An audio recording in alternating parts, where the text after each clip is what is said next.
ഞായറാഴ്ച വൈകുന്നേരം ടിവിയും കണ്ടിരിക്കുമ്പോഴാണ് പുറത്തൊരു കാറിന്റെ സൗണ്ട് കേട്ടത്. ഇതാരാണാവോ എന്ന് ചിന്തിക്കുന്നതിന് മുന്നേ ഉമ്മ ഓടിപ്പിടിച്ച് എന്റെ അടുത്തേക്ക് വന്നു. ആരമ്മ? അതൊക്കെ പറയാം, നീ പെട്ടെന്ന് കൈയും മുഖവും കഴുകി വാ. പിന്നെ ആ പുതിയ ചുരിദാറില്ലേ, അതിട്ടോ. എന്തിനി? അതെ, നിന്നെ മുൻപ് എവിടെ വെച്ച് അവർ കണ്ടിട്ടുണ്ട്. അവർക്ക് നിന്നെ ഇഷ്ടപ്പെട്ടുവെന്ന്. അതുകൊണ്ട് നിന്നെ കല്യാണം ആലോചിക്കാൻ വന്നതാ. എന്തൊക്കെ പറയുന്നേ? അപ്പൊ എന്റെ പഠിപ്പോ? അതിനൊക്കെ സമാധാനം ഉണ്ടാക്കാം. നീ പെട്ടെന്ന് ഒരുങ്ങി വാ.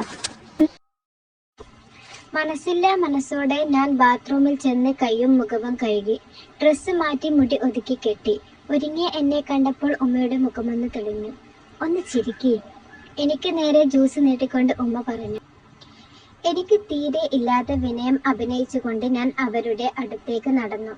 എത്രയൊക്കെ ധൈര്യം ഉണ്ടെന്ന് പറഞ്ഞാലും ആ സമയത്ത് കാലുകൾ കെട്ടിയിട്ടതുപോലെ, നടന്നാൽ നീങ്ങാത്തതുപോലെ യാന്ത്രികമായി ഞാൻ അവരുടെ മുന്നിൽ ചെന്നു.